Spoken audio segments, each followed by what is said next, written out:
Halo, balik lagi di konten Mr. Gabe Channel. Nah, untuk di konten kali ini, kayaknya gue nggak akan bahas dulu yang serem-serem, gue nggak akan bahas dulu yang mistis-mistis, karena di konten kali ini berbeda dengan konsep Mr. Gabe biasanya, yang identik dengan horor, mencekam, menegangkan. Nah, untuk di konten kali ini, gue bakal membuat Q&A, di mana itu first time, pertama kalinya gue upload di konten gue.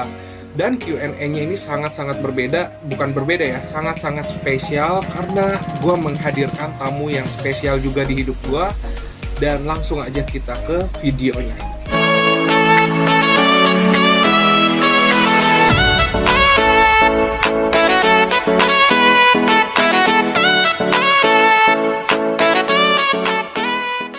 Nah, ini sekarang udah bareng sama nyokap sama ibu gua. Nah, gimana Bu? Ini Bu pertama kalinya masuk ke YouTube, di mana YouTube itu bisa ditonton sama semua orang. Pertama kalinya. Gimana? Senang, bahagia, punya anak bisa masuk ke YouTube. Nah, ini langsung ke pertanyaan pertama. Kan kemarin itu udah di-upload ke sosial media, jadi minta kalau misalkan kirim pertanyaan karena bakal membuat tanya jawab sama nyokap gitu. Jadi mereka banyak yang kirim dan sudah ada beberapa yang ditulis di sini. Nah, ini langsung ke pertanyaan yang pertama. Rifki itu anaknya gimana? Dari pokoknya karakter, sifat segala macam lah yang ibu tahu. Ya menurut saya sebagai orang tua, anaknya sih baik, cuma memang karakternya agak keras. Sifatnya baik lah menurut saya sih gitu. Nggak tahu ya menurut orang lain, menurut saya sih baik, anaknya sayang sama orang tua, itu perhatian. Itu apa namanya, sifat agak kerasnya itu gimana? Sifat agak kerasnya kadang-kadang suka kalau diperintah suka bandel, suka bantah gitu. Tidak mau langsung dikerjain, tidak, tunggu. Itu mungkin karena mungkin efek umur yang masih muda, jadi mungkin juga, tapi enggak juga muda, udah 22 umurnya.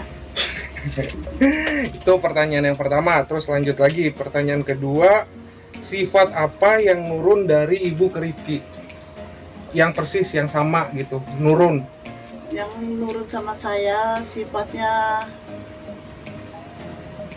emang kalau cantik, cakep dia ya, sama dengan ibunya. Cakep. Nah, cakep ya, cakep mirip. Lah, mirip ya. Tapi kalau dari ininya, dari sifatnya itu kan dari fisiknya ya, tadi. Dan sifatnya, katanya sifat dari ibunya tuh sedikit cuma nurunnya tuh, cuma orangnya agak sedikit keras hati, sama dengan ibunya juga. Nah, terus lanjut pertanyaan selanjutnya, kalau waktu bisa diulang, ibu ingin Rifki jadi apa? Kalau menurut saya sebagai ibunya, Rifki itu tadinya pengennya jadi insinyur, biar dia bisa nanti ibu sudah tua, dia bisa membiayakan ibunya gitu. Sekarang kan ayahnya sudah nggak ada gitu. Jadi supaya harapannya sih itu, memang pengennya jadi dia insinyur, tapi emang cita-citanya lain sih, dia sifatnya pengennya beda jurusan itu. Jadi pengennya jadi insinyur. Ya, insinyur. Oke, lanjut lagi pertanyaan selanjutnya. Nah, hal apa yang pernah Rifki lakuin yang buat ibu kecewa? Dari ini kali ya, dari kecil. Dari kecil? Enggak, maksudnya dari kecil sampai sekarang, apa yang buat ibu paling kecewa? Terus terang aja, ibu memang kecewa sedikit sama Rifki itu. Jujur tapi ini ya. Ya, cita-cita ibu mungkin jadi insinyur itu tidak terlaksana. Rupanya dia niatnya lain. Jadi itu yang bikin ada kecewa ibu sebenarnya. Tapi udah terjadi, mau bagaimana?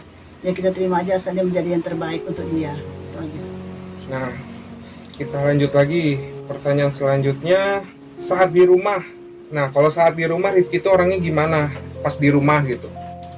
Ya kalau di rumah ya baik aja, nggak pernah mau keluar rumah kalau tidak perlu.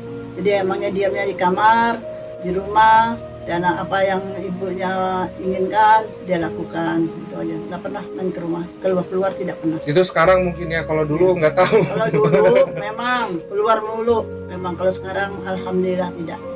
Udah ada perubahan dari tahun ke tahun. Ya, udah ada perubahan dari tahun ke tahun. Dia mungkin merasa orang tua bapaknya sudah nggak tiada. tanggapan ibu gimana pada saat tahu Rifki buat ini YouTube? Perasaan atau apa, respon, tanggapan? Ya responin ibu senang aja sih dia buka YouTube kayak begini, senang, sangat senang sekali. Ya mudah-mudahan ya banyak yang senang juga sama Rifki, karena ibu juga mengharapkan emang Rifki bisa terus menanjak banyak yang penggemarnya. Amin, didoain Sama ibu selalu nggak pernah lepas namanya. Nah itu tadi, nah ini ada beberapa pertanyaan juga dari teman-teman sosial media yang udah gue catat dan gue tulis di buku ini untuk ditanyain langsung ke nyokap. Nah ini pertanyaan dari teman-teman sosial media, gue bacain. Rifki waktu kecil nakal nggak? Kalau menurut saya dari mulai TK sampai SMP nggak nakal. Waktu mulai dia SMA memang agak nakalnya karena sering main keluar aja. Pergaulannya itu sampai kuliahnya. Tapi waktu dari kecilnya tidak ada nakalnya. Anaknya banyak diam.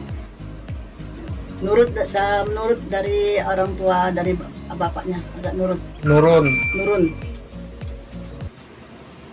Jadi nakalnya itu pas lepas SMP, SMA sama kuliah. pas proses SMA ya. Iya. Nah ini ada lagi, hal apa waktu Rifki kecil yang dikangenin dan nggak bisa dilupain?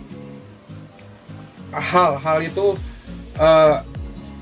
kelakuan apa atau apalah pokoknya waktu kecil tuh yang masih yang dikangenin, yang nggak bisa dilupain, atau hal lucu. Banyak sih yang dikangenin, cuman ya kita ibunya udah lama, umurnya udah 22 ini, ibu lupa. Cuman banyak kenang-kenangannya Rifki waktu masih kecilnya, yang menyenangin orang tua, kadang-kadang nyengkelin. Ya begitulah. Yang lucu, yang waktu ibu berangkat haji kalau nggak salah, coba cerita. Waktu ibu berangkat haji, nangis, dia bukan main nangis kelengar-kelengar. Sampai digendong sampai yang digendongnya juga dipukulin sama abah. Tapi ya namanya ibu harus berangkat, mau gimana? Nggak mau ditinggal. Nah, ya maksudnya sih memang nggak boleh ditinggal, tapi ya kita udah tekan kontrak bagaimana untuk berangkat, ya terpaksa tinggal, yang digendongnya sampai dipukulin sama dia. Jadi ya terpaksa juga, lama-lama ya enggak gitu, udah 2 hari 3 hari ibu telepon dari Tanah Suci, dia aman aja. Tapi termasuk manja berarti ya dulu waktu nempel. Manja banget, manja tapi nggak rewel. Manja tapi nggak rewel. Nah ini banyak banget nih pertanyaan yang dari dulu tuh orang selalu nanya dan belum sempat ditanya langsung ke ibu. Respon pertama atau perasaan ibu pas tahu Rifki punya tato? Gak apa-apa, jujur aja, jujur. Jengkel memang.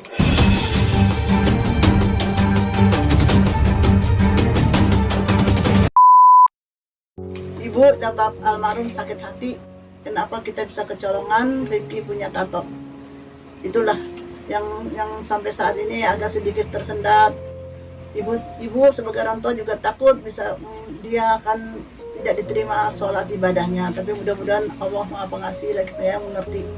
Cuman ibu harapkan sekarang ini supaya dengan pakainya tato itu supaya bisa Rifki mau menjalankan ibadah dengan baik, itu harapan ibunya sebelum ibunya pergi meninggalkannya. Nah jadi berarti respon pertama perasaan kecewa, jengkel, sakit hati. Dulu tuh gimana respon almarhum? Almarhum sih memang kecewa juga, sangat kecewa, dia yang malah kecewa, sangat kecewa kok bisa kecolongan. Karena waktu SMA-nya memang cuman itu pergaulannya agak terlalu tidak terkontrol. Maklumlah soal terlalu liar gitu.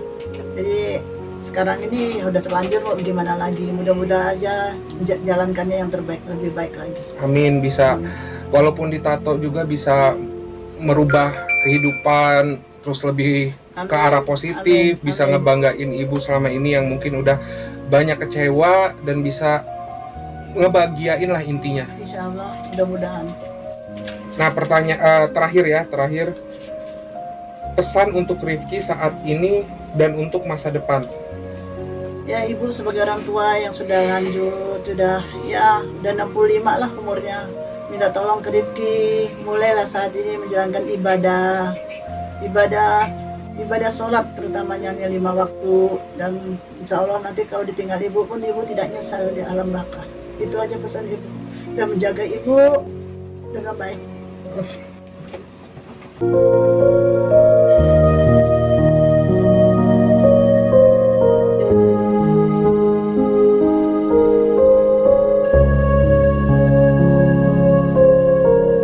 itulah Q&A, video Q&A pertama kalinya gue sama nyokap tanya jawab, dan juga gue udah beberapa bacain pertanyaan-pertanyaan yang udah kalian kirim lewat DM ataupun inbox di sosial media.